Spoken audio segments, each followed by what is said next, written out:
Good evening, everyone. Welcome to yet another episode of SDGC Live on Thursday. It's February 11th. It is the 11th, 2021. And we are back to talk about all the big, important video game news that happened this past week. And what a week it has been, especially in the past, 12 hours. We've had a lot of news drop this week, and we are here and ready to talk about it. And on the panel tonight, for those of you listening on major podcast services and can't see the rest of this lovely podcast, Brittany is here. Hello, Brittany. Hello. And look, Derek, you're smiling. You and your smiling face, our sweet producer, my sweet Derek. How are you? How are you, bud? I'm gay and I'm about to be loud as shit because I got whiskey. What are you drinking there? What do you got there? Just Old Forester. Old Forester. Brittany, what is that? Know what this is, John? Yeah, you know it. You know it. Look at that. I got the exact same. Hell yeah. Little peanut butter whiskey. So whiskey. for anybody who doesn't know, it's peanut butter whiskey. Hell fucking yeah. And sorry, I had to look at the chat real quick. And Jeff is here. Jeff, you've got a Band-Aid on your hand. What happened? Jeff and I both have hand wounds. Jeff, you're muted. You're muted, bud. Every time. It's a tradition at this point. It's a tradition. No, I was going to say, Derek was talking about slicing his thumb open, and I was like, oh, I always have bandages on my hands. And 2 seconds later, I just destroyed it on my desk drawer. And just sliced the back of it open. It's just bleeding everywhere. So everybody here, like Derek sliced his thumb off. You're wounding your hand. I've got a scar from a knife wound in my hand. Like we must really hate our hands on this podcast. Justin, do you have any hand or head wounds you need to warn us about before we go live here? Or before we are live. I'm tired. We are live also. Yeah, I know. I have surprisingly few injuries this week. Which is good. Surprisingly few injuries. And none of us have a cat filter on, so we're doing okay. Yeah. I promise a witch hasn't turned me into a cat.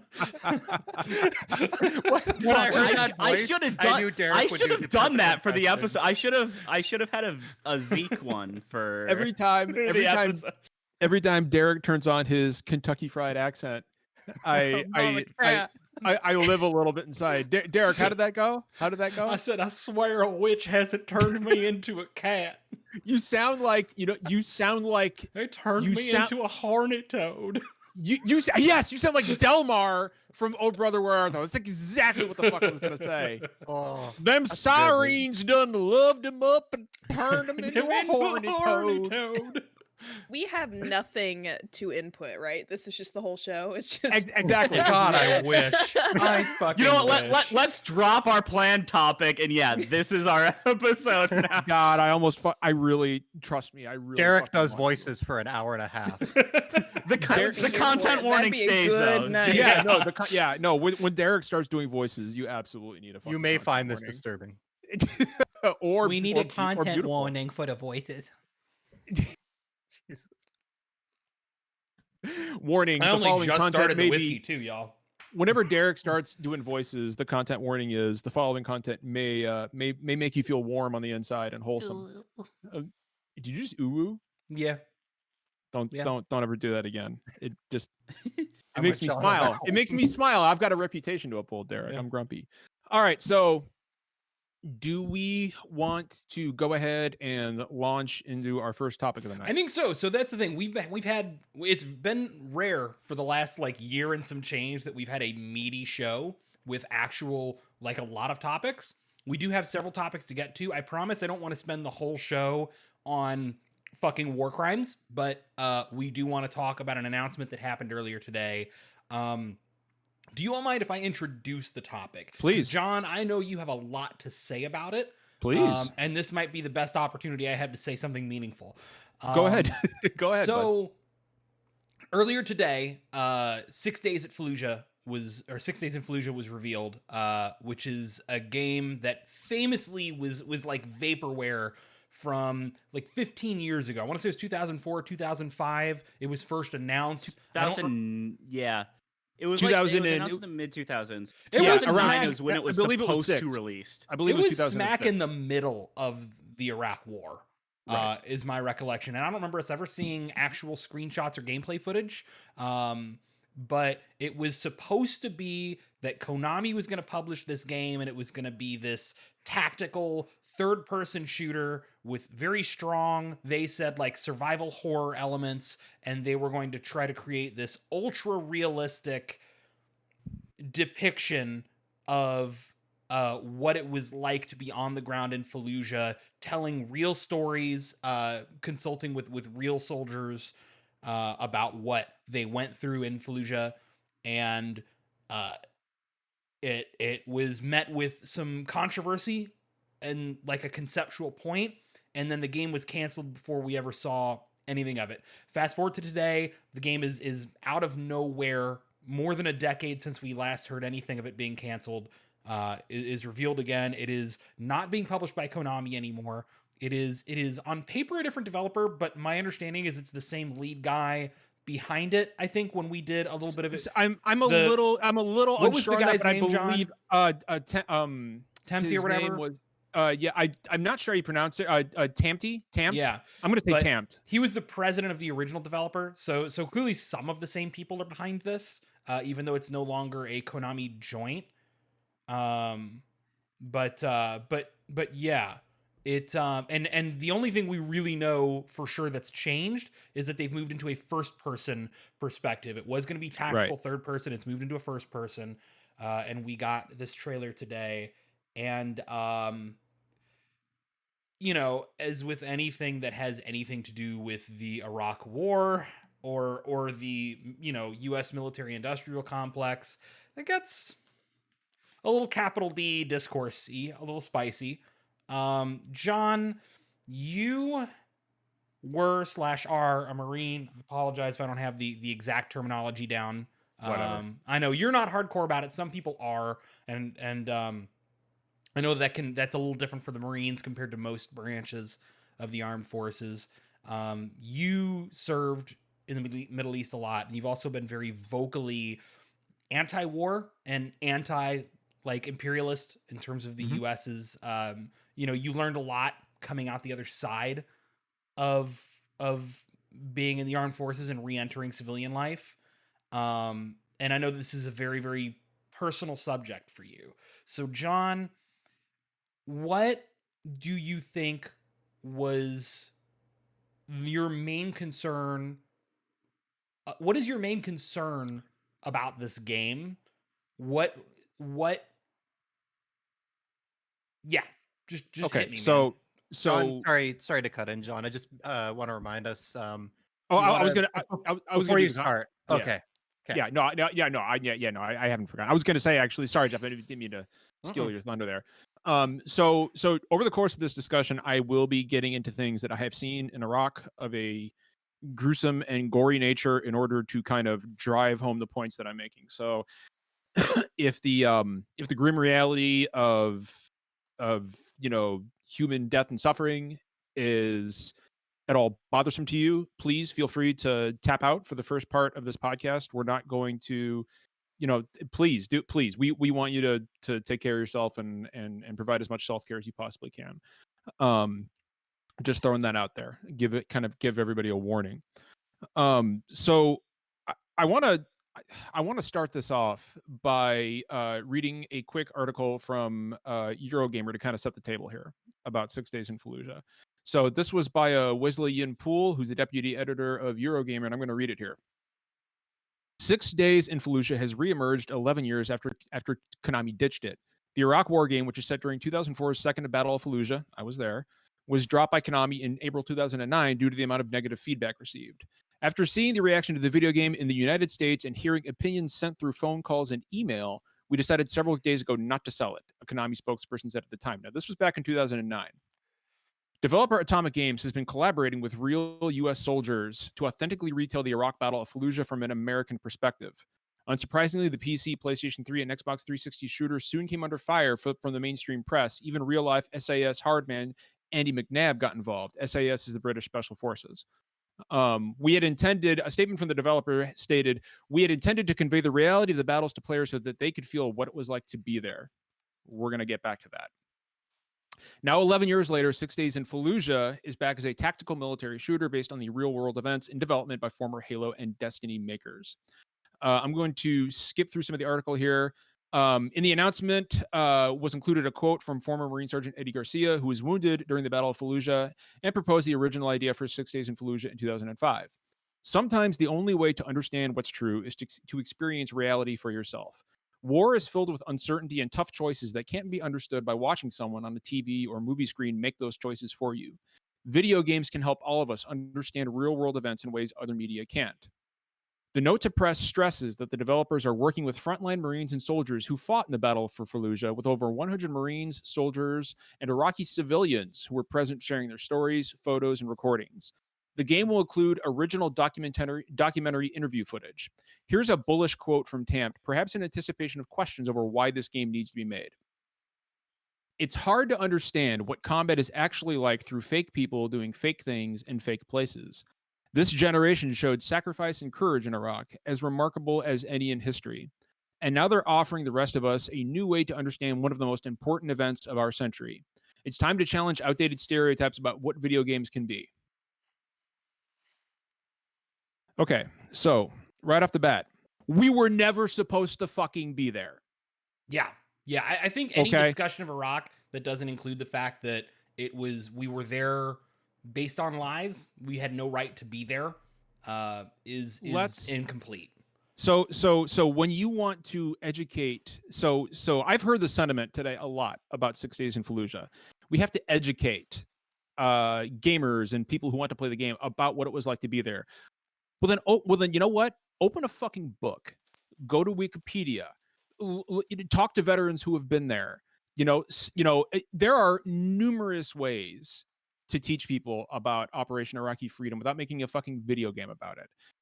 Here's the biggest problem to me is, and I've said this before, when you start talking about we want to take the player to the battlefield and have them experience this as though you were there, well, you can't fucking do that. That's impossible, because, and this is where we're going to get into some of the grim stuff. So just again, as a warning, I have seen bodies blown apart right in front of me. Our gunnery sergeant Ronald Baum, was blown apart by a rocket. He was in the turret of a Humvee, and he had just moved it. We were at we were in Zaydan, which is about 10 clicks south of Fallujah. It's the 2 worst weeks of my fucking life. We called this place Camp Incoming, because we took about 8 to 10 rounds of indirect fire a day. We had no cover, so when the rockets and mortars started rolling in, all we could do was curl into a ball and fucking pray. We lost a few people there. Gunnery Sergeant Baum was the CI HET team leader. A HET team is a human exploitation team, basically the counterintelligence guys. He was a good man. He was I'm older than he was now, which is fucking freaking me out. He was 38 years old. He left behind a wife and 2 kids. He was in the turret of a Humvee, and he said, I have a bad feeling about this. I want you to take this Humvee. We're going to move it over here. So they moved it to one corner of the fob. I was about maybe 30 feet away. And as soon as they stopped, a rocket slammed right into the turret, and he was gone. We had to clean him out of the turret. And it's one thing to see a death occur in Call of Duty, for example. It's one thing to see a body blown apart in a video game, right? But it's another thing entirely to have that body all over you, or to smell it, or to see the shock in the faces of your fellow Marines at what the fuck just happened. Now I told you I'm going to get grim. The only thing left of him that was tangible was an eye. That's it. You can't convey that in a video game. You can't, that's not something that you want to be able to translate into a video game, because it was the scariest moment of my fucking life. The next day, we had an impromptu memorial for Gunny Baum. And of course, we're all in our kit, our flak, our Kevlar, because again, we're in the middle of a fucking war, and rockets and mortars are going to come raining in at a moment's notice. And so, tradition in the Marine Corps, when somebody dies, in this case, gunnery sergeant, is all of the company, or all of the battalion gunnery sergeants, in this case, are called to attention. And then the Marine who has been killed is called to attention. His name is repeated 3 times. And of course, he doesn't report for duty because he's dead. That's how we do it. And I remember standing there at attention. We had a Marine who was a corporal, and he was a Muslim. We had a Christian prayer, and we also had an Islamic prayer. And I was sitting there thinking about the fact that, I had gone out with Gunny Bomb a lot. We would go on a patrol. I went on patrols with him. I did cordon knocks with him. And a video game cannot accurately depict the emotions that you feel when you have fought with a man, when you have talked with this man about his family, when you have eaten meals with this man, and then all of a sudden he's gone in the blink of an eye, an explosion and essentially a pink mist. He's just gone. There's no video game that can actually bring you into that moment. And if there is somehow a video game that can make you feel those things, to make you feel those emotions that were in our minds and in our hearts that day, then take that video game and throw it to the bottom of the deepest fucking ocean. Yeah, nobody should feel because that way. Nobody should ever want to feel that way. There is a reason that we don't send civilians off to war. There's a reason that we have a military. Okay? Now, so to say nothing. Can I pop in? No, John? Please go. No. Yeah. Anybody is free to interrupt me and ask questions. So here's my thing. I think I don't think that it's necessarily that it's, and at any point feel free to interject. Anybody, obviously. I don't think the point is that you can never ever make any piece of media that covers what happened in Fallujah, what happened on any battlefield. Usually the point you're trying to make in these kinds of discussions is that it's incredibly disrespectful and incredibly ignorant to try to act like you're going to replicate the feeling of what it was like, the trauma of what it was like to actually experience that. I will add on top of that something that you hadn't gotten to yet, but all of us pretty regularly feel about these sorts of things, is I doubt in most developers' ability to handle this subject matter, not just game developers. I doubt a lot of people's ability to handle the subject matter with the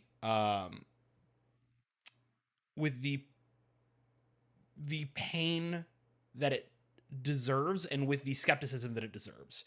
I see this game, like one of the things that bothers me is in this trailer, they're talking about how, they would lure you into the back of the house where it would be easier to shoot you and this and that. And I mean, correct me if I'm wrong, but the events in Fallujah it was the siege of a city basically on our part.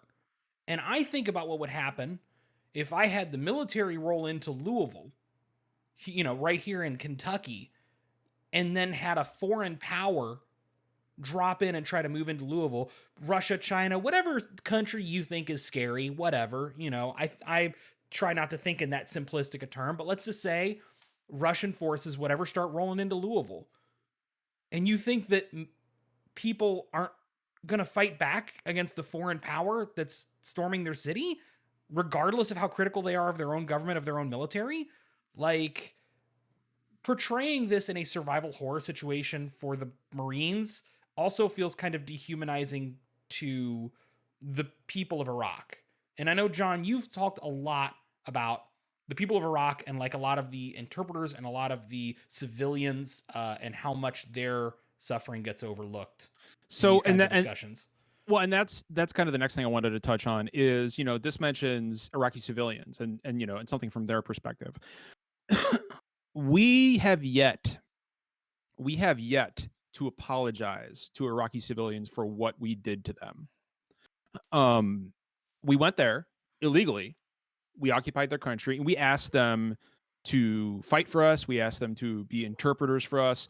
We asked them to be sources for us, right? I knew some of these guys personally. And we would make promises to them, right? Like, do this for us, and, American citizenship is yours. Do this for us, and we'll make sure your family is taken care of. It's all. Hey, can we ban that guy? I got him. I'm done. I'm done seeing that. Yep. Thank you. I got it. So I didn't come here to. You want to fucking question me? No, not right now. We broke so many fucking promises to the Iraqi people, and it's something that I have been very open about on Twitter. It is something I have been very open about in my personal life. It is one of my biggest regrets is what we did to the Iraqi people, that we made promises to, that we made assurances to. And a lot of these guys are dead now. Their families are dead because we fucking lied to them. So with all due respect to the individuals who make this game, don't tell me that you were going to sit here and talk about what it was like from an Iraqi perspective, from an Iraqi civilian perspective, because I don't buy it. I don't buy it for one fucking minute. When you say it's hard to understand what combat is actually like through fake people doing fake things in fake places, this generation showed sacrifice and courage in Iraq as remarkable as any in history. But you know what it also showed? Let's not forget that this was a fucking illegal war to begin with. It doesn't matter about, and yeah, I saw multiple instances of individual courage and bravery and self-sacrifice. I myself did my best to comport myself as a humane and professional Marine when I was there. I had to do things to stay alive that I'm not proud of. There's no way around it. I'm here. And it's one of those things that that's just the way unfortunately that's just the way things panned out for me. But as far as Iraqi civilians go, we still haven't even given them a fucking apology for what we did to their country, and we're going to make a fucking video game. Are any of the Iraqi civilians, any of the families who are now missing sons and brothers and husbands and wives and daughters and aunts and uncles and grandparents, are any of the proceeds from the sales of this game going to go towards restitution for them? Because let's not fucking forget, we're making a video game about a goddamn war crime. That's what we're doing. And by doing that, all we're doing is just sensationalizing it and making money off of it. That one fucking asshole in chat said, well, it's a part of history now. If you want history, go read a fucking book. This is not like making a World War II game. I mean, there are people who were born in the Battle of Fallujah. The people born when Fallujah happened. God, my fucking hand is shaking. I'm sorry, Derek. I know. It's okay. Let me take over for a moment so you get a chance We're to still breathe. there. It's still going on. Yeah, this isn't when something far in the past. Yeah, when this event specifically, this tight moment in time that this game is trying to reference happened, people born then cannot smoke today. You know what I mean? Like, this is not distant history. People who were victimized by this were victimized not that long ago. And I think that sometimes we make the mistake of thinking that portraying something accurately is the same as doing it justice. A great example of this is very famously the C-140 sequence. I think I've got the name of the plane right. Please correct me if I'm wrong. I know what you're talking about. 130, thank you. C-130 and Modern Warfare 2. Famously is very, very accurate to the point that some very famous footage from a C-130 was referenced for that mission. And when that original footage, people who watched that footage, their thought was, this is chilling how casually these tiny handful of people on this plane are wiping out dozens of people's lives. Even if they are enemy combatants, it is chilling how dehumanizing that is. But when you get to recreating that super faithfully in Call of Duty, the format of having the player aim at targets and switch weapons and pick the most effective thing for the moment to kill the most people possible takes that away and turns it into a cool shooting gallery segment. Changing the medium and changing the level of the player's involvement changes the message in a lot of ways, because Call of Duty never really has anything to say about that beyond recreating something that was chilling in a different context. And I think that's what worries me about 6 Days in Fallujah. It can be as accurate as possible, but the stuff that it chooses not to show or that it does not say or talk about will be just as much a part of the message that they send, maybe accidentally, as what it is that they do show accurately. Justin, I saw you had your hand up. Justin, go ahead, bud. Yeah, so I kind of building on that, you touched on a few things I want to say, but one thing, especially in that statement that from the director that John said, where he specifically kind of calls out, oh, this wouldn't work in a fictional setting. Like that's something where he's really lost me, and why I have so little faith in this project doing justice to the concept that it's trying to portray, because we have not even had a game that is set in a war setting that has really tackled all this stuff well. Like Spec Ops: The Line was good, but there's a lot of very fictional stuff in it. Like there's, hallucination sequences and stuff. We have not even had something set in a fictional setting that has proven that this can be done. And I think before you take on like an actual historical event like this, especially something so recent, like John was there. Like people are very much still around from this event. They're still traumatized by it. The people of Iraq are still suffering from this. Like the fact that we haven't even gotten somebody that can have a real proper proof of concept that this can be done justice to in a fictional setting where there's that added shield of being fiction that allows you to play with the world and the characters and the events a bit more and explore them in, specific and, probably upsetting ways. And the fact that they're trying to do this based off of something that is fresh in a lot of people's minds. Like I still remember the Iraq War vividly. Like I was in high school. Like I didn't serve, but I was around when it was happening. Like this isn't the type. Sorry, I kind of lost my train of thought. I don't think that they're going to be able to do this justice when no one has been able to prove that they can accurately handle this. Well, they can't. And I think that's just the bottom line. They can't. Yeah, and you I think it's, you go ahead. I think it's also just kind of self-aggrandizing and conceited and overestimating your own abilities with the way that they have spoken about this game, especially in the stuff that came out today with how it's coming back. That leaves me to have very little confidence in this project.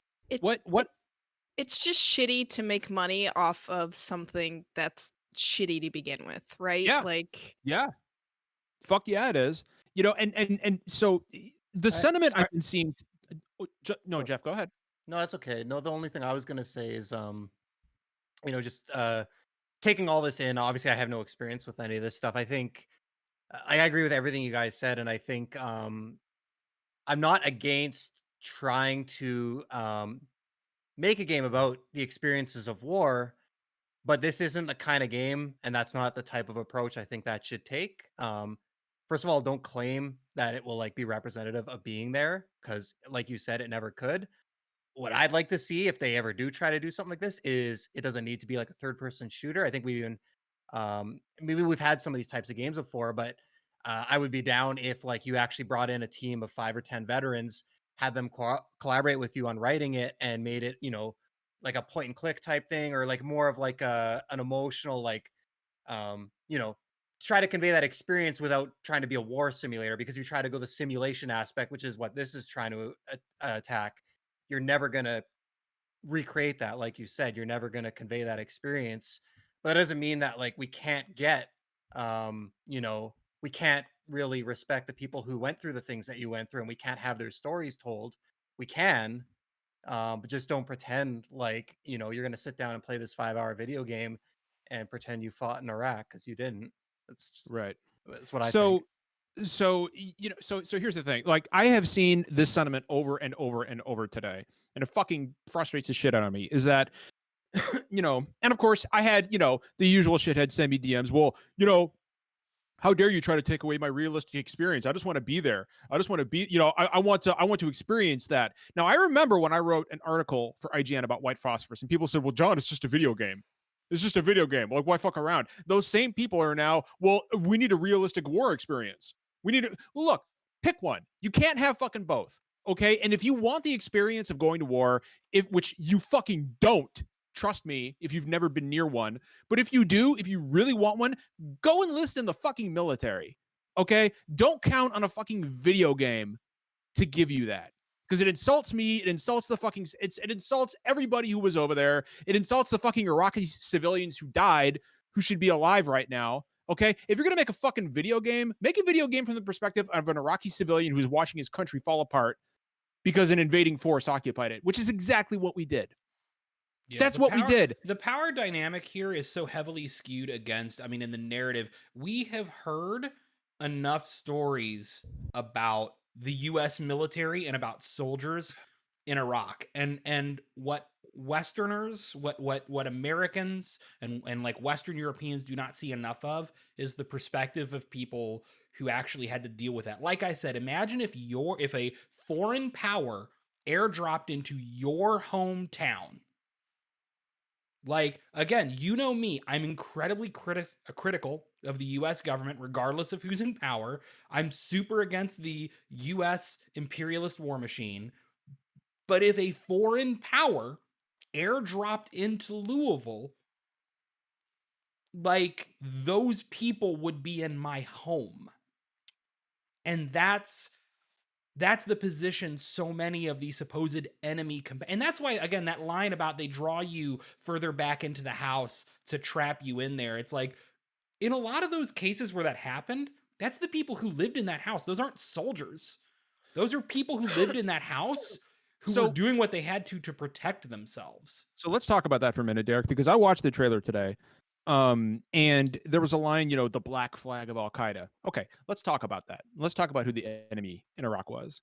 Okay, because Al Qaeda in Iraq did not fucking exist when we went there. Okay, the lion's share of the insurgency was created by us, and this is what we do throughout history, over and over and over and over, is we create our own demons. We create our own fucking enemies. When we went to Iraq in 2003 and we did our thing, we went in there, we kicked ass. What we did was we put a civilian, Paul Bremer, in charge, and we disbanded the Iraqi military and we outlawed the Ba'ath Party. Okay, so now you've got hundreds of thousands of Iraqi soldiers who very rightfully are pissed off that we came in there and took away their standard of living, took away their jobs.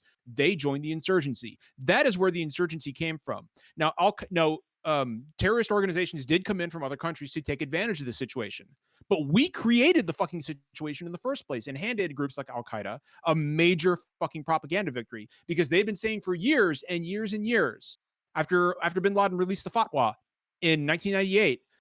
He said, you know, the Americans are going to come to the Middle East. You know, they're going to come to the Holy Land and they're going to fucking take us over. That's what we did. That's what we did. And we don't seem to fucking understand that. And we do this. We do this time and time and time and time again. And what I always come back to is a story from 1989. When we quite rightfully supplied billions of dollars worth of weapons to the Afghan Mujahideen to kick the Soviets out. They were getting slaughtered by the Soviet army. We did the right thing there for once. Of course, it was all covert, you know, so nobody really knew about it. But that was done by Congressman Charlie Wilson. And he was working in tandem with a CIA case officer named Gustav Kotos. And after it was done, and that it pretty much resulted in the end of the Soviet Union. And they had a conversation after the Soviets got kicked out. They were on a balcony, and they were talking about what had happened. And Gustav Kotos, who was a very smart guy, said, he said, "Not for nothing, Charlie, but have I ever told you the story about the Zen master?" And Charlie Wilson said, "No." And he said, "There's a village. There's a village in the mountains, and one day a boy in the village gets a horse, and all the villagers say, 'Oh, how wonderful.' The Zen master says, 'We'll see.' He says, and then a little while later, the boy falls off the horse and breaks his leg. He can't walk anymore. And all the villagers say, 'Oh, how terrible.' The Zen master says, 'We'll see.' Then a year later, a war breaks out, and all the young men in the village have to go off and fight, except for the boy who busted his leg up. He can't walk, so he can't go fight. And all the villagers say, 'Oh, how wonderful.' The Zen master says, 'We'll see.' And the point of the story, as Gustav Kotos said to Charlie, he said, 'I'm going to hand you a classified NIU right now, and it's going to tell you that the crazies are rolling into Kandahar like it's a fucking bathtub drain.' Who do you think the crazies were? That was the Taliban. And they rolled in there because we left. We went in there and we did all these good things and we left. We left the Afghans high and dry. We didn't put any money into schools. We didn't put any money into infrastructure. We didn't put any money into the government. We didn't give the people food. We give them weapons, great, but what are they going to do? Eat fucking bullets after the Soviets left? We didn't give them clean water. We didn't give them livestock. We didn't help them rebuild their lives. We went in there, we dropped a shitload of weapons, and we left. We left. And we always do this. We always do this. We go in there, we change the world, and we fuck up the end game. I don't think there is a single enemy that we have had since World War II that we have not created for ourselves. And at this point, I don't think we're ever going to learn our lesson. And I think that's the frustrating thing about American history is we're always portrayed as the heroes. Like, you know, and we were we're very always much not in Iraq. We're not. yeah, and that's what I'm saying. Even in all the other wars, we're portrayed as these heroes, and it's not until like just for instance, New Orleans has a World War II museum, and it shows everything that we did as Americans to that war, and you never get that perspective. You only get the perspective of what the bad guys did to us, right? So it's just I don't know. I just don't think having this type of game is necessary. Because in war there's always two sides to a story. It's not just good guy goes into somewhere and fixes it. That's not the case. And that's never the case with war. Is nothing. Yeah, you might solve a conflict or an issue, but in the end there's always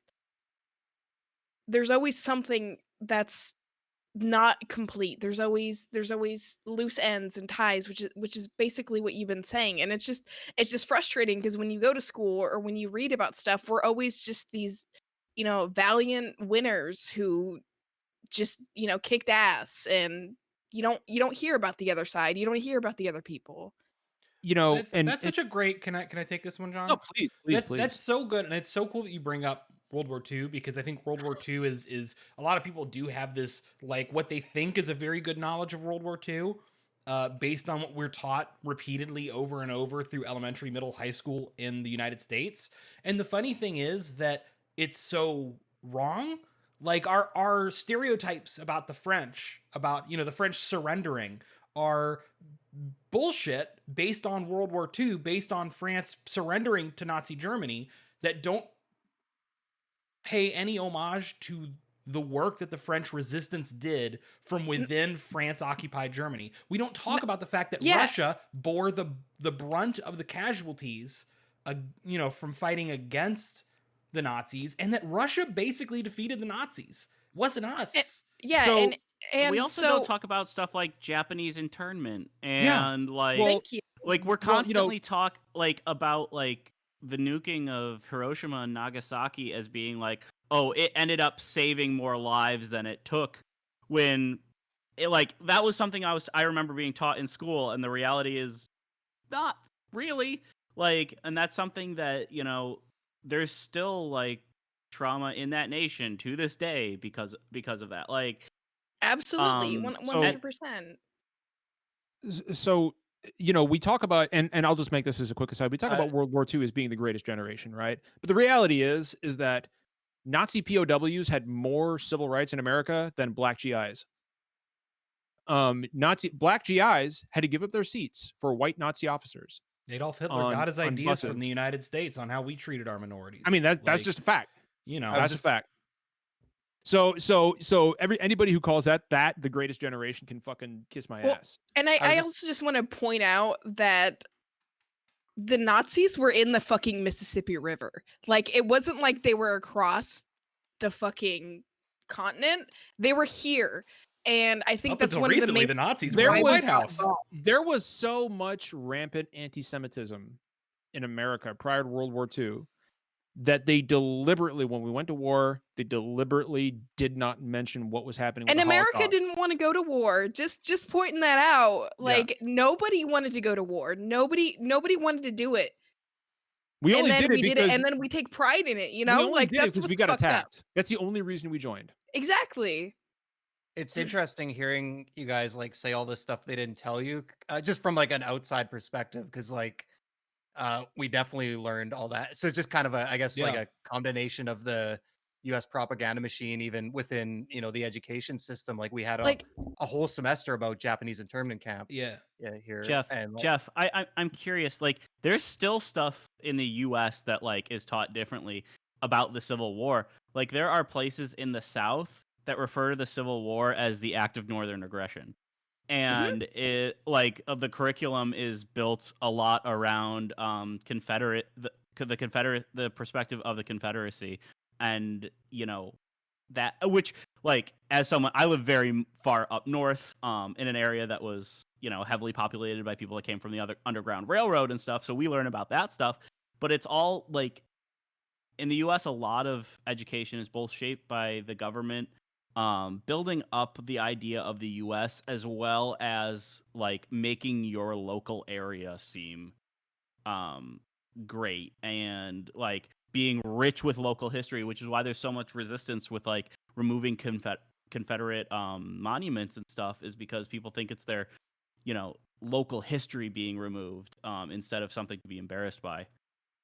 So, I don't want to dedicate the whole episode If I may to this wrap fucking this game. back around, Um, then. So, can I say one more thing, Derek? Yeah, absolutely. You mind if I say one more thing? I've been stewing all day on this, and it's brought up a lot of memories that I hadn't forgotten about, but I haven't thought about in a long time. And the idea, I think what upsets me the most about this, aside from this being, a video game glorification of a completely illegal occupation, is that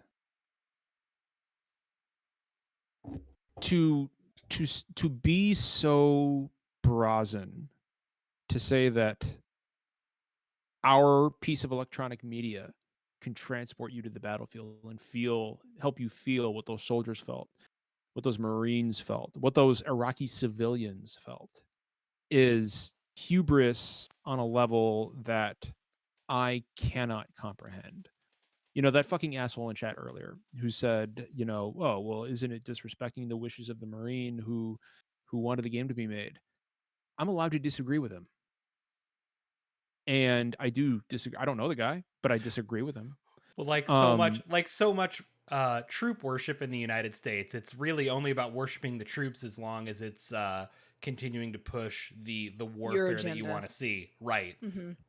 It's never about the anti-war vets. It's not about the people who speak out against it. So I have so much that I am regretful for. And trust me on this. If you want to experience war the way that I have, the way that others have, one, you don't want that. And two, a video game just isn't going to do it for you. It's just not. And if there's a video game that can, I am begging you, don't play it. You don't want the memories that I have. You don't want the memories that other guys I know have, other men and women I know have. You don't want to have been there and had to have done the things that we've done to stay alive. Because in more ways than I can count, we are still in the desert. And that's all I got to say about that. So I promise we're moving on to lighter subject matter. The way I would wrap this all up and summarize this, if people want to pay no attention to the depth and subtlety of what's been talked about the last 35 minutes, is we do not trust a US-centric perspective on Fallujah to be properly in historical context for what that means, to not in some way, even if by accident, further the kind of U.S. imperialist viewpoint and agenda. And that's not to say, that is not to say that 6 Days in Fallujah could not come out and actually be a deeply thoughtful and introspective piece of media that does touch on what we did wrong, how so many U.S. soldiers are indoctrinated into service from a young age and before their brains are finished developing and cannot be held fully accountable for what they were set upon to do. How some people were monsters that took refuge in that crowd to do what they always wanted to do and commit acts of hate and violence. It's not to say that 6 Days in Fallujah could not touch on all of the right notes and land it perfectly. I'm fully willing to retract nothing, but I'm fully prepared to praise this game if it comes out and it does that. What I'm saying is that your natural inclination is to be skeptical that it will do so. And that's the bulk of it, right? It's not harass developers. That's why it's kind of a pain in the ass. We had that guy in chat earlier just asking questions so much, right? Because we're not harassing anybody. We're not sending threats to the developers.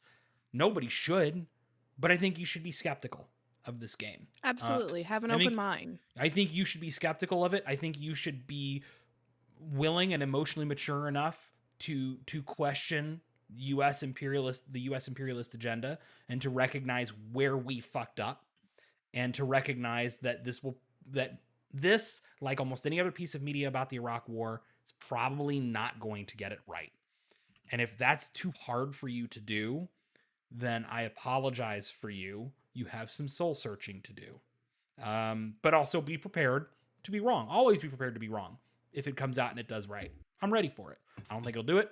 I'm ready for it. Now, there's actually one more thing that I want to say, if you don't mind. Yeah, absolutely. And then we'll move on to Anthem. Yeah. Better days are coming. I promise.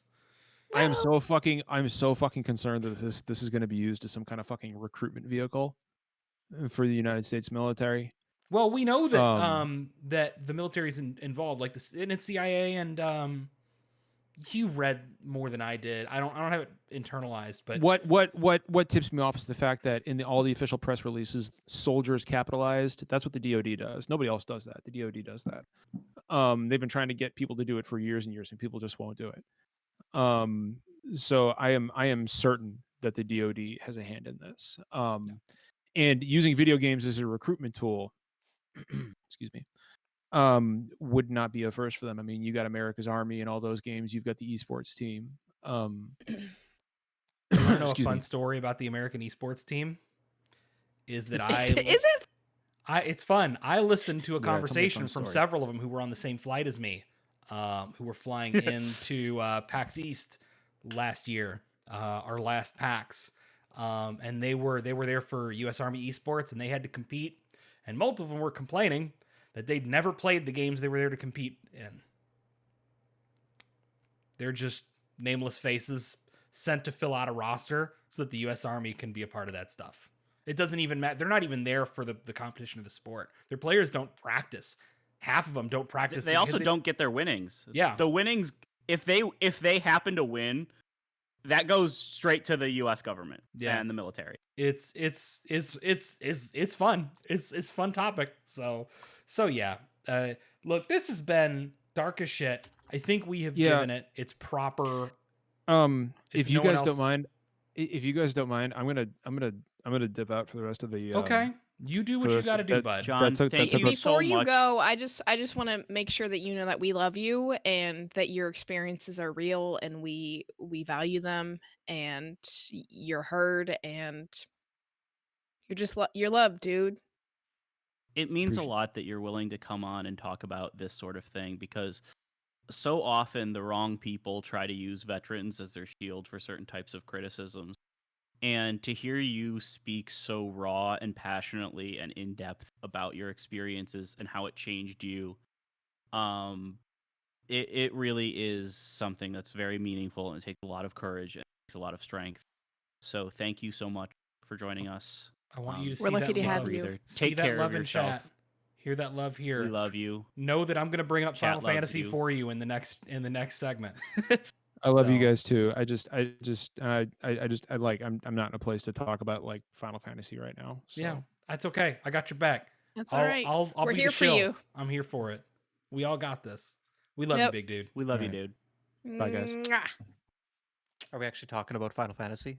No, well, it's going to Can come up. we? No, we're gonna talk about Anthem, everyone's favorite All right, game. hold on. We're Yeah. talking about Final Fantasy. Hold on. Which yeah, Final Get the Fantasy drink. time.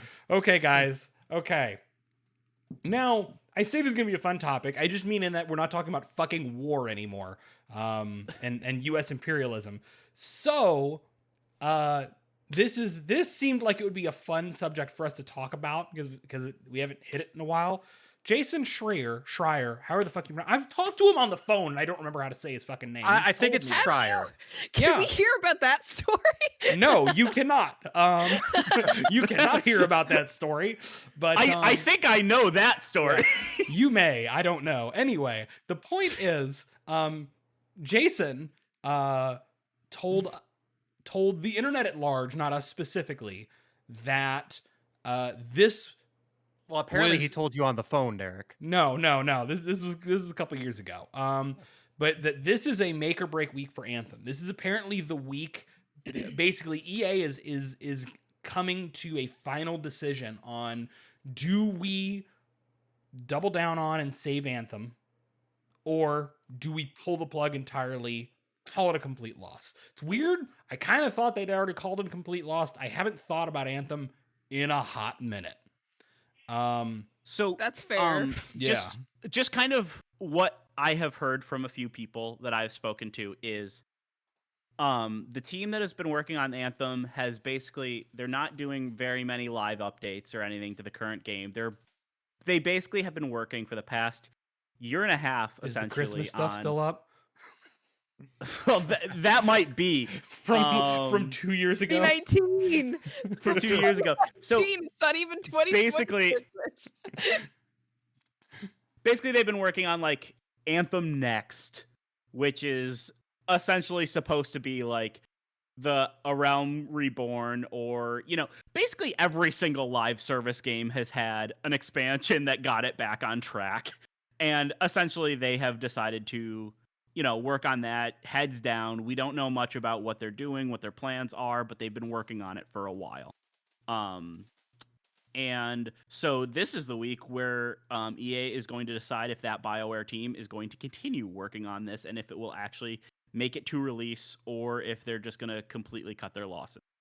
So that's kind of where that is. I imagine he'll give us an update Yeah. when a decision has So been made. if I may make one small point of note for listeners and for us, because it seems like, wow, why would you even bother to save it at this point? Final Fantasy XIV and Final Fantasy XIV A Realm Reborn are 3 years apart. Vanilla Final Fantasy XIV, the failure that it was, lasted 3 years before it finally got moved into A Realm Reborn and rebooted to a point that it was actually something people wanted to play. Anthem came out in 2019, so it's not been nearly as long yet as Final Fantasy XIV was out. So we're just going to say there's precedent for games, online games that have been out for a hot minute, to be seriously rebooted if that's what EA decides to do. Yeah. I'll weigh in real quick, just because I think it follows what Justin said really well. To paint the picture for people, my understanding, which I think is what Justin said, is they've got a smaller team that's basically been building a prototype, and it sounds like they're going to walk into a boardroom and present it and be like, here's the new game, here's our vision for it, and then EA has to decide if this is worth scaling up that team and spending the next 1 or 2 years or more, I don't know, making this a finished product and relaunching it. And that's where I'm a little skeptical. I don't doubt the talent at BioWare. I don't doubt their commitment. And I'm sure they fixed a lot of the problems, but like we've talked about over and over again with these live service games, you can't just be a good game or an okay game, which Anthem seems like it was not. It was like had some good elements, but basically it was bad to mediocre. And it's not enough to Anthem, just be good. Like you have to you have to be good enough that someone playing Destiny is like, I'm gonna put Destiny down and play Anthem. Someone playing Division or Final Fantasy 4, not that they all share the same audience, but you get what I'm saying. Like people only have a finite amount of time and a finite amount of money. And you need to make something that's compelling enough. And not just that, like that's where I'm going with this is the monetization model. You know, the developers working on this are passionate about making this game, but the people that are going to give this green light want to make money. They're going to give it the green light because they think it can make them a lot of money. And I don't see the monetization avenue for this because there's two scenarios for me. You charge everyone for this new game, which is not going to go over well because people paid already $60 or $80, depending where you live, for the first game that completely disappointed them. Nobody wants to rebuy it for what it should have been. So but then the other avenue is like, okay, so you give this as a free update to all those people. But then again, how does that justify 2 years of full development to reboot this from EA's perspective? And then, okay, maybe you sell it on season passes and stuff, but that's where I'm skeptical that even if the new product is good, it has to be good enough to keep people coming back for 1 year, 2 years, like Destiny, buying season passes, buying DLC. And I want this game to succeed. I want it to be a comeback story. And I just don't see it. I don't know. I can't see it. It needs to be like an 11 out of 10 and knock every aspect out of the park. And I just can't see it. It's hard because at So least building FF14 makes subscription money and Anthem doesn't. So Yeah. like, and kind of just building on what Jeff just said is if it comes back, it needs to be an 11 out of 10. BioWare is in a position where every single one of their IPs have to come back and be an 11 out of 10. They have another Dragon Age game announced. They have another Mass Effect game announced. They have that Mass Effect Legendary Edition launching soon. BioWare is a company that has a lot of love for it, and also really needs a win after kind of a rough stretch this past generation. And I honestly think that BioWare has the talent, and EA obviously has the resources to, if they wanted to make Anthem work, they could make Anthem work. I just don't know if that's the best use of the resources that BioWare has right now. If that could get a whole nother team assisting on Dragon Age or Mass Effect, and kind of rebuilding the reputation of those IPs and that studio, before trying to jump into doing, hey, here's a big live service or something. I think that might be a better use of the resources. I don't want anybody to lose their jobs. I'm not going to be slamming BioWare on this. I just think that they're at a very particular moment when they need to make the right decisions for the two big games that we know they have coming down the pipe. Yeah, it's like one of those when you're in trouble, usually the safest and best bet is to go back to your roots and go back to what works. And I know a lot of people think that EA pushed this on them, and I don't want to speak for BioWare. I don't know if that's verified or not. What I heard is that BioWare themselves was really excited about this project and really wanted to make this type of game, and I respect that. But I think, like you said, Justin, the struggles that it had and the long road ahead, even if you could turn it around a little bit, just maybe you'd be better off really looking inward at what that team's strengths are and understanding that not a lot of the people that made Mass Effect are still there. But that the core of that company has always been single player, story driven RPGs. And I think you just they got all these projects on the go. And maybe what you really need to do is just say, slow everything down and let's just ship one really, really good product and go from there. And then maybe 5 years down the road, you can circle back and say, let's take what worked in Anthem and let's make a new game with that and let's do it right this time. But I don't know. It just seems, it seems very daunting.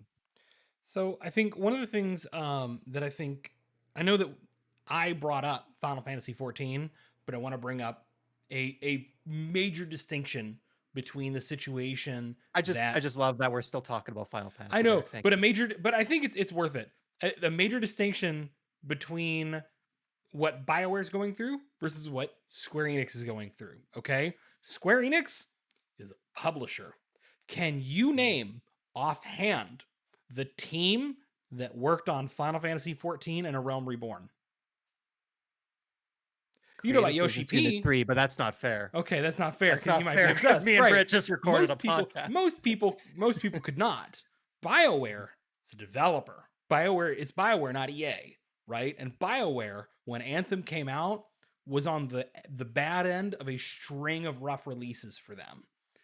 Compare that to if FF14 needed to die for a bit for FF14 to come back, especially as a numbered Final Fantasy entry, right? That's also another difference, is that you're talking about numbered entry in a huge series that's very important to a massive company whose developers may as well be anonymous. Compare that to a new entry from a beloved developer who's fallen on hard times. I think that a lot of people would fully accept if BioWare cut their losses with Anthem and moved that staff on to work on Mass Effect or Dragon Age or whatever. Despite the fact they may not even be within the same teams within the studio, like that's beside the point. That's the perception that people would have, and I think that perception means a lot. And that it's just hard because I think they could save Anthem, but it's like nobody would blame them for cutting it loose, and it just feels like it's a risk. It's like a high risk situation for what may not be a big enough reward. And to go to the other side of that, like, I mean, you just made the reference to, like, Square Enix, and it, Final Fantasies, like, are probably, not arguably, but probably is their biggest franchise. And I think they even talked about it. Like, they understood that their whole reputation of their biggest franchise had been soured by this. But they're also a big publisher, and they have the ability to do that. And I think on the flip side, the other game I've seen compared to this a lot is No Man's Sky. But they're on the other end of that, where they don't really have to answer to anyone, and they had the freedom to just kind of do their own thing, Just and plug they away made the at it for a money. while. Yeah, exactly. And they're saying, okay, we can just not, we'll just cut our revenue. We don't need to make new sales. Let's just work on rebuilding our reputation. But it, unfortunately, again, BioWare doesn't have that luxury. EA is the one who calls the shots. And like you said, this isn't Battlefield, which I guess, or maybe Battlefront, or like, Anthem did good, but it didn't sell 20 million copies, right? Yeah. It sold like 4 million that opening weekend, but then like fell off a cliff immediately and had very poor seems to be retention. The case with most of these service games. Like, it seems like a lot of people managed to make a decent first 20-30 hours, but for all the shit Destiny gets, like, nobody seems to have been able to make a game that's like, Destiny's still around, going on 7 years later, I guess. And I don't know. Everyone's been trying to ape that success, and I don't think anyone's done it quite like Bungie has. So, another great example of this, though. See, because I'm thinking back in the other direction. I'm about to play devil's advocate again with myself. No. I know. I'm sorry, but like, we just got the news. I don't remember what the number was, if it was 1 billion or 2 billion. But like, Apex Legends made some stupid amount of revenue in less than 2 years. I think it might be a billion. It was well over a billion. I forgot what it was. Yeah. It was something billion in like less than 2 years. And this after, remember, stories about the game when it first launched were how much of a failure it was in comparison to Fortnite.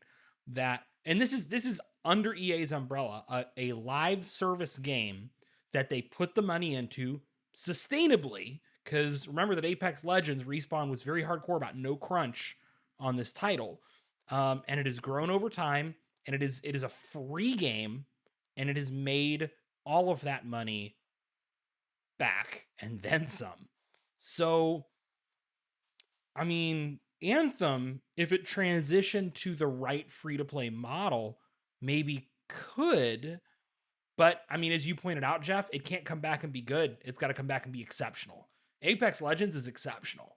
Can Anthem 2.0 be that? I don't know. I can see why this decision has not been made yet, why it's hovered kind of over people's heads within EA for so long, because I really can see why you'd want to just give it that push versus cut your losses and just move on to the next BioWare thing. And we didn't even mention that the game is on Game Pass now, or sorry, not Game. Is I don't know it? if it's on Game Pass. EA EA EA Play. Access, which Or is EA part of Game Access. Pass now on everything but PC, if I remember correctly. True. So I mean, that goes back to the monetization aspect. If they can make a really good game and get people invested again, maybe they can't sell all those copies, but you've got the 4 million people that bought it when it came out, plus whoever has access to Game Pass, which is seemingly a lot of people now. If you can get them invested in that ecosystem and make it good enough to hook them, there is a chance. But yeah, it has to be really good. saying there's a really, really chance. good. Finn, you've been chilling for a little bit. Do you have any thoughts on Anthem?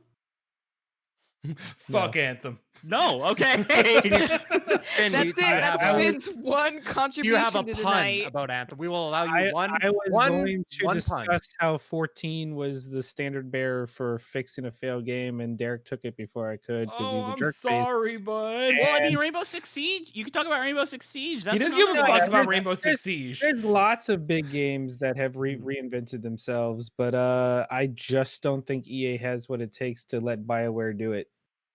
Yeah. I don't think we're gonna. I think even if they do greenlight it, it's not gonna be what they hope it to be. Did you play Anthem? Did I play Anthem? I played the beta. And Do you have the special edition of Anthem somewhere? No, but I do have the actual. I did buy the game because it came with a steelbook, and that's all I need. My friends played it for a bit. I jumped in with them every now and then. I mean, it had its moments. I could see the potential. I just don't see it doing what it needs to do. I don't see a future for Anthem. I think people have moved on, and one thing though, I do hope BioWare looks into, probably for Mass Effect or something, get those jetpacks in some other BioWare game, because they that part of the game is really cool. mobility is great, and Mass Effect Andromeda had a really good mobility system with its jump jet. Thank you, Finn. Is flying in Anthem anything? If anyone here has played Iron Man, the video game. I was gonna say, is it like playing as Iron Man in Avengers? Because that's pretty good flying. Okay, yeah, that's great. Okay, it's better than that. Then that's even better. Yeah. So I mean, but that's part of why it was so frustrating, because everything wrapped around the flying and the maneuverability was just not great. It suffered the same problem Avengers did. The actual content you would do in multiplayer for quote unquote in-game or even just regular game was pointless, and the gear system was pointless, and it doesn't have that Destiny or WoW moment where there's a drop that you want to get. Like Destiny and WoW are two, and Final Fantasy 14, like those are games where people will replay the same tedious mission with a group of friends because they know what they want, and they know when they get that drop, it will make a significant change to their playstyle, to their character. I mean, I remember in WoW, you would be doing raids because you needed that one gear drop that was going to completely change your DPS or whatever. Anthem and Avengers don't have that. And that is what these games need to learn, is that, and I think to a lesser extent, Division suffered from that. It's just the loot isn't good enough to justify the repetition, because if the prize is good enough and actually impacts the way you play, then awesome. It's you're going to have people more invested, but Anthem did not have that. Yeah, like I remember. Wasn't I don't there also often, like an? I don't often cite. Sorry, Reddit. go ahead, Jeff. No, that's all right. I don't often cite Reddit, but I do remember around the time the game launched, the Reddit community stuck in there for a long time with Anthem, and they were very positive about it until it reached a point where they gave up too. But there was really good posts that I don't have access to now, but they actually, like, people much smarter than me broke down all the loot systems and all the numbers and damage, and it was just like every aspect of the game was just fundamentally broken. Like the way it calculated damage, the way it calculated like loot drops and stuff like that. It was like no amount of patches or could work it, because the whole foundation to the system just didn't work, and Wasn't it was like the default assault rifle had the highest DPS of that weapon class or basically something? it was like it just how the numbers worked. It meant there was no point in doing anything. Like the easiest thing to do is nothing, and you would have the best stuff. Yeah, I mean, that's the problem. Is I mean, because games like that are loot based shooters, that's what Destiny like. That is basically their genre. If the loot is not good and does not impact their like you again talk to a Destiny player about their favorite weapon, and all of them have one, and it's because it changes the way you play. And there's also almost all of them remember how they got it. yeah, They remember they have a story behind it. Like I can tell you the story about the night I got 2 Hawk Moons in vanilla Destiny, and it's still one of my favorite memories in and gaming that's the other ever. thing. You can name the fucking drops in Destiny. I could name some WoW drops. I'm sure Brittany and Jeff could drop some names, some stuff that they get in Final Fantasy 14. But I can't tell you anything that I picked up in Avengers because it was always like the same name, but with a +1. nano. And it added 0.05% to a cooldown that might pop 5% of the time in a specific circumstance. Like that doesn't make me go, oh yeah, that's boring. It's it's why Mass Effect went away from the Mass Effect 1 style of loot. I felt it was more RPG-ish, but 2 and 3 dropped that because it clutters up your time when all you have to keep jumping into your inventory to clear stuff out, and none of it is worthwhile. That's the Anthem problem. And the Anthem problem. That's one factor. Britt, do you have anything to All right, say on I think we may have dragged Anthem out as far as we can. Well, do we want to touch on the other topic that we? I think we've got a Do little we think we time have too. time? You know, if just to make like a statement. Derek, thing. Derek, can I ask a question real quick? Yeah. Or do we just want to fuck about for the rest of our show time? Because we can also do that. We could use the lightheartedness. I'm gonna fuck about a little bit because I saw you moving your door very rapidly, and now your camera's off, and I'm wondering if you just yeeted your shirt off. I sure the fuck did, y'all. What did you Called it. I am Fucking called it, folks. I am completely shirtless right now. I am baking in this fucking office, y'all. Y'all need to understand something, okay? This office, this office has a vent up there that pumps the heat into this room, and this room retains heat, and I have all this equipment and these fucking studio lights that put off so much heat. So this room, and then I gotta shut the door. Nothing's so gonna that, top Derek shirtless on the stream. so that none of this goes in and out. Okay? So that we are as noise isolated as possible. I did not expect this episode But going from where it started. I know. To here. We needed this. Y'all needed this. I don't need this because I'm literally dying right now. That you zoomed in. My so we couldn't completely see hairless it. armpits are a swamp right now. My shirt is unusable. It's brutal in here. I am so burning alive. She must have turned the heat to fucking 97 degrees. Like I'm waiting for John to just burst here, like, oh, we're taking off our shirts, and he's just got his sledgehammer. So yes, that did in fact happen. Jesus Christ. All right. Well, if no one's asking for it, then. Ooh, Finn, I want to Listen. see that dad bod ready to go. Look, I just want everyone to know that contrary to popular belief, I have not been making the blank on a blank memes. That's actually just been Jeff the whole time. Oh shit! He totally put me You absolute liar. This is false. I outright refute this claim. Slander. Vehemently. Lies and That slander. sounds exactly what someone that would want to deny their culpability would do. I can't believe you would betray Cannot yourself, Jeff. believe the knife in my back. What did I do? I to believe deserve Jeff. I this? stand with Jeff. I'm so nice to you, Finn. Also, tomorrow CJ is going to have his own. Oh, I don't even know how you're gonna do that, but Followed by a special guest. I fear your power, Finn. well, I'm gonna throw something out there to close the show. Why don't we do what we've been playing We got Yeah, time. you know, we've got the time to do it. So Yeah, let's you know talk what? about Yeah. it. Okay, can I go first? You should go Yes. first, Finn. I haven't played a game in 2 weeks. You Next. fuck. Fuck you. I'll go next. You know want me what? to Though go you're about next? to have a kid, so Finn, what have you watched anything? You know, this is your little 2-minute soapbox. No, Tell us. I have just been a big depressed ball of blah, and I come home from work and I sit on the couch and fiddle on my phone until it's bedtime. It's been fun. God, I don't know have that the drive feeling. to turn. I don't have the drive to turn on a single video game. Justin's gonna send you his depression light. Good times.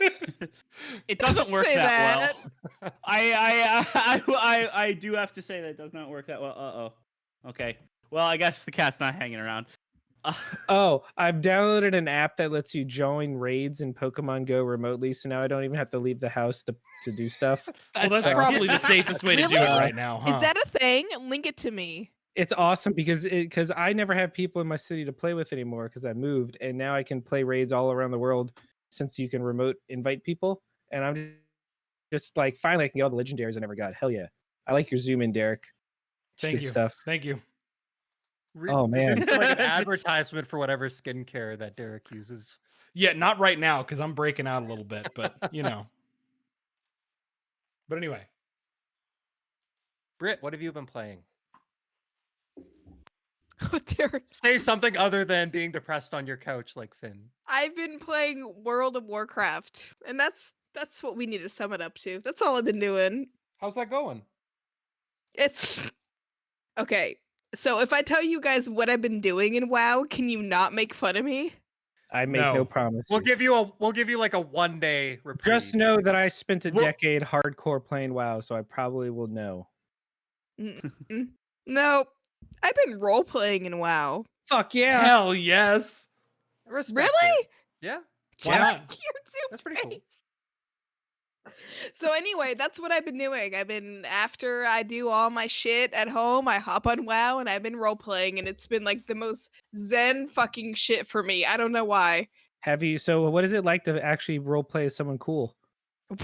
Excuse me. Wow. First off, Wow. I don't have a rebuttal to that, but that's just mean. Second, why are you being so mean to me? Oh, you know.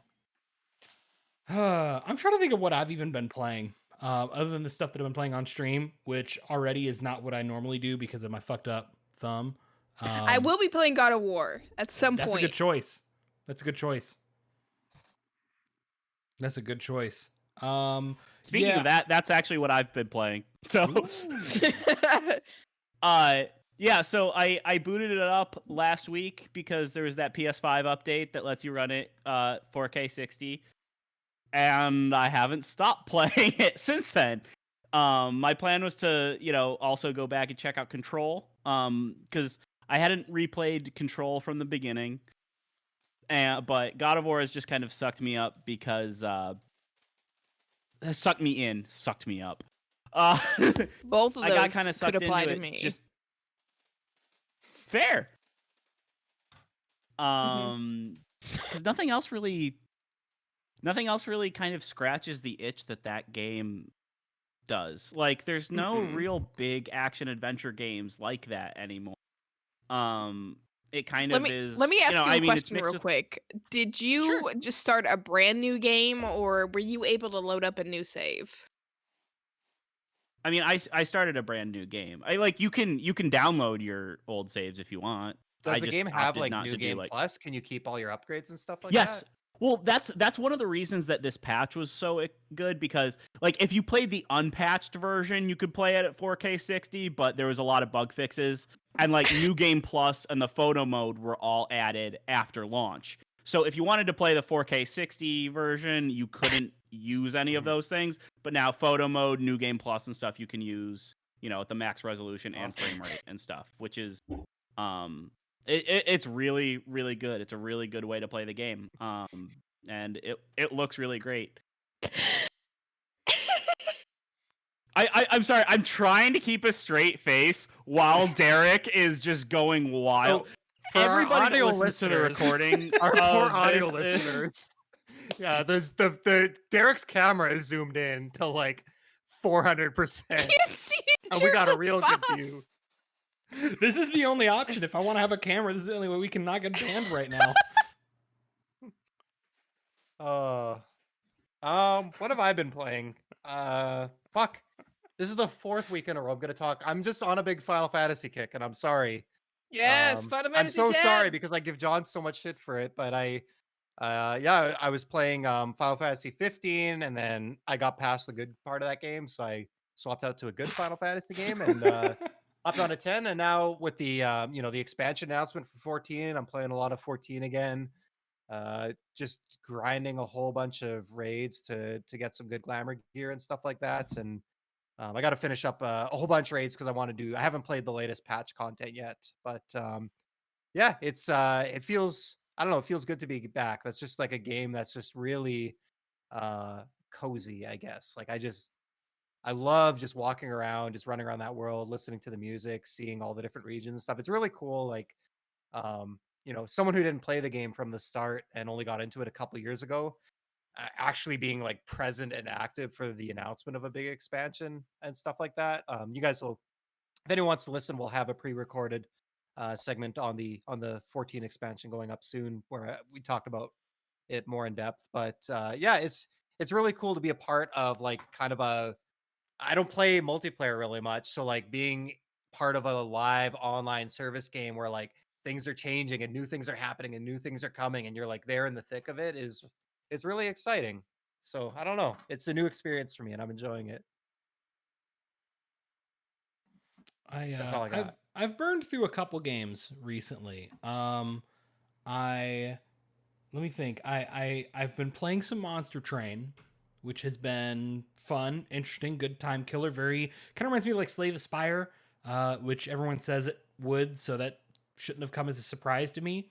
But it's been a very good pick up, put down, play for small bits at a time kind of experience.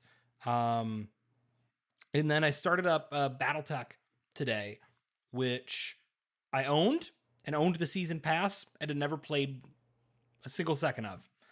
Terrible choice on my part.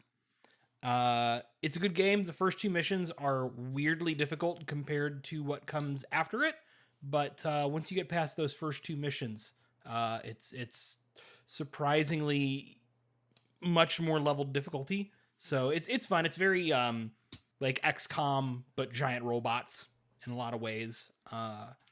Yeah, it's been a lot of fun. It's been a lot of fun. I think I know it's been very divisive. The game's definitely a little glitchy. I don't know that it's on anything but PC, but I've had fun with it today. So, and then of course Justin and I just recorded a review discussion for 13 Sentinels, which we've both talked about like kind of on and off. It's been one of us and then the other for the last couple of podcasts. Yeah. But we got to actually talk about it together, and so that's up on all podcast services if you want to check out some of our details on that. Check us out talking about that in more detail. Yeah. Do we both agree that Miwako is best character? I'm checking out Derek's details on his face. Yeah, right there's now. a lot of details right here. You can see where I need to clean up my beard line because it's starting to grow above where I shave it down to. And like down here is a little bad. I need to clean that line up. It's coming down over my lip. I got to get that a little bit. This is awful. I hate this. I think every single one of you looks amazing the way you are. I got one, like the tail end of a pimple right there that I've been taking care of. I hate it. Look at that. One of my eyes is lower than the other. Ugh. Awful. What are you talking about? Derek, Stop. you're beautiful. You're a beautiful man. You're beautiful. Every single one of you is beautiful. Damn. Derek went from working in a newsroom to a fisherman real quick.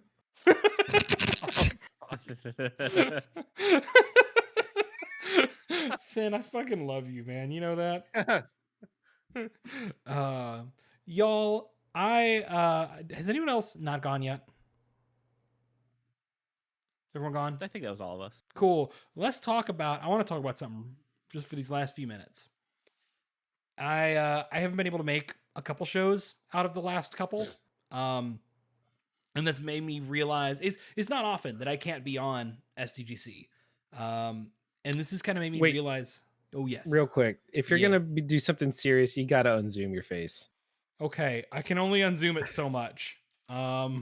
But I will attempt Just to. give us your shoulders. I need to see. Yeah, I you need can to frame see the the. nips out, but I need to let's see have the shoulders. barest Is hint that better? of a nip. That's better. That's good. Okay. I'll Okay. take it. What if I do this? There we go. Yeah, so I get that background blur. There you go. Okay. Sorry to interrupt, but no, yes. it's good. It's good. We'll get those shoulders in to give you some excitement. Well, chat's been asking for shoulders, so yeah. Yeah, I know. So, like I said, it's rare that I miss an SDGC, and I've missed a couple in the last month or so.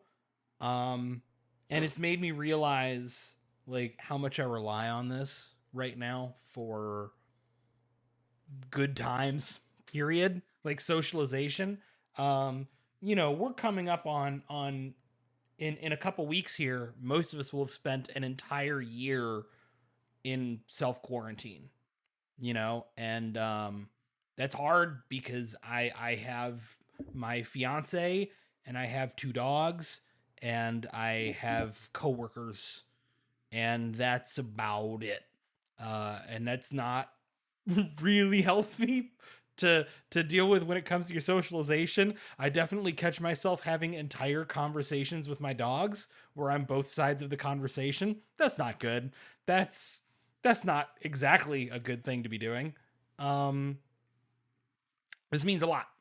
This every week, whether it's a heavy topic like us talking about fucking the Iraq war and having to ban goddamn nerds in chat who were jacking off just asking questions, or whether we're goofing off talking about Final Fantasy and I pretend to hate it because oh my god we brought up Final Fantasy again.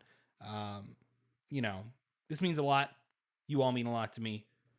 I think that's one thing that we talked about at the end of our Final Fantasy episode that we just recorded with Jeff and John, is that sometimes it's hard to hop on and just, Well, that door opened on we've its been so own. desensitized to everything around us that sometimes it takes the most effort to hop on to record an after hours or record this podcast. And then it's like when you get on here, it's like what was I even struggling with? It's like it's just so easy to hang out and chill with you guys in the community that I'm thankful for y'all. Yeah, and I think I've taken it for granted. I had a couple talks with my wife this week. We're both lucky enough that we get to work from home and stay safe in our house and don't have to work in a public place. But obviously, I mean, some people in that, despite the risk, they get to see their coworkers and stuff like that. And I'm lucky enough. I get to see you guys every Thursday, and I get that socialization. And my wife unfortunately has no family, doesn't have many friends, and doesn't get to see coworkers. She literally hasn't talked to or seen another person's face in 12 months, and I get to see all your beautiful faces every Thursday. So I think I do. I've taken that for granted, I think, and I don't know how bad a state I'd be in without this podcast, because it's hard. We weren't designed, even introverts, we weren't designed to go this long and be this deprived of being loved and talking to people and sharing our experiences and stuff like that. Yeah. So I want you to know I love you, nerds. Love you too. I love buddy. y'all. I love 80% love- of this entire podcast. Wow. Who's the 20%? I'm gonna guess me and John. I'm not rude. I'm not going to tell you that. That's terrible. I'm gonna leave you to fight amongst yourselves. Finn, you actually have already confirmed that before. You've thrown out the stat and given confirmation. Maybe he's changed his mind. before. We have no way to know.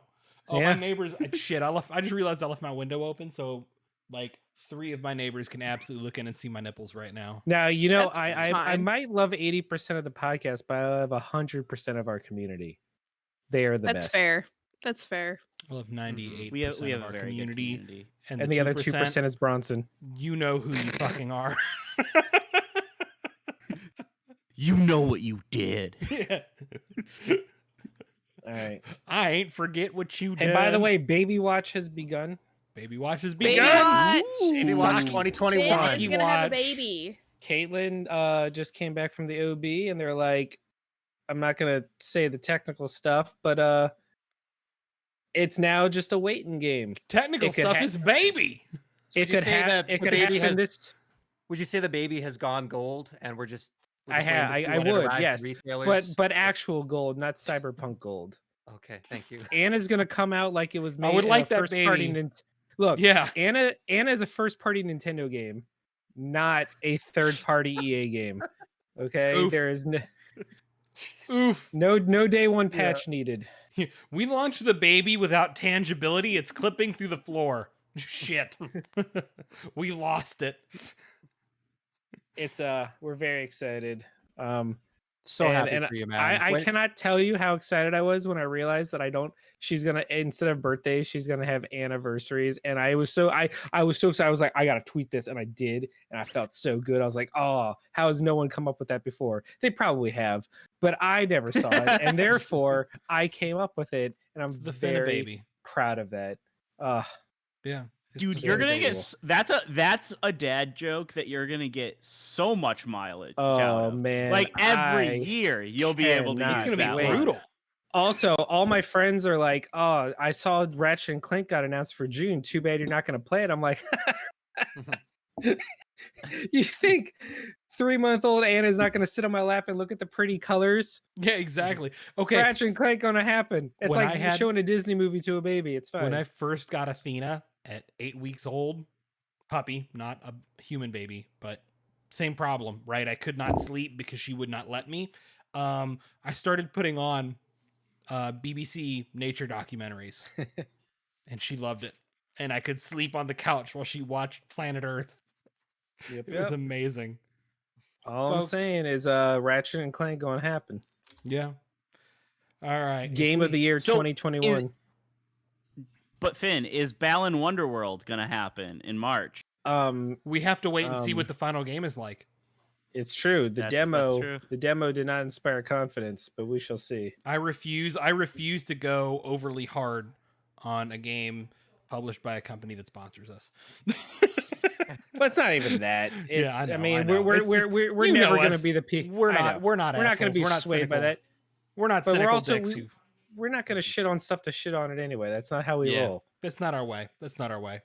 Games Folks. don't always turn out well, but like the people who work on them always try really hard, right? Yeah. But you know what game always turns out well? I'm a liar. Not even that does. You I was know going what? to say Ratchet and Clank, but You you know know what? I played all for one. You know what game doesn't always turn out really well, but we're going to try anyway, is ending the podcast. Please. Please. Yeah, we're Okay. kind of just spinning wheels right now. I've been Is this when we trying. start the and filibuster? So shit let's keeps talk about the new happening. upcoming Amazon animated show. gonna be Okay, good. We don't so have I want time. to say thank Um, you to John for Yes, special coming thank you to on John. and talking about his experiences and just being open and honest and love Game Dad. Support Game Dad. Yeah. Yeah. Please send him some love. Like, this stuff is very tough to talk about. It's extremely draining, and it forces him to reflect on a lot of really, really tough memories. And I he have gets so much admiration for him, and I look up to him so much. and he about gets this a sort of lot thing. of hate and abuse from both non-military and from military veterans and other people in that community for the things he speaks up about. So he's not doing it to make friends, and he's not doing it because it brings him lots of joy. Like it's hard, and it invites conflict, and he does it because these things need to be said, and too many people aren't willing to or just aren't able to talk about them. And that's fine. Some people, it's a difficult subject, and some people just aren't able to do that. And we appreciate his sacrifice in educating those of us who very fortunately never have to experience this stuff. I'm very grateful that I don't have John's perspective, but I'm still Absolutely. thankful for him sharing his. So Also, because he tends to get into his head a lot, especially after moments like these, beyond just giving him your love, you could also do one very simple thing to distract him and get him to snap out of that funk, and that is to DM him specifically to say that steak fries suck. Because I guarantee you, Don't do he that. will. Don't do that. See, I No, posted you links don't to Discord and understand. the You think it's a Patreon. joke. You think it's a joke, but he will go into steak fry mode, and that will snap him out of his funk at the moment. People That's like fair.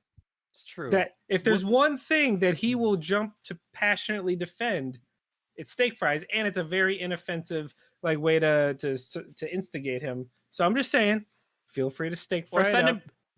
Oh, send we him some got a pictures puppy with- now. We got of a ranch puppy. on food. Ranch.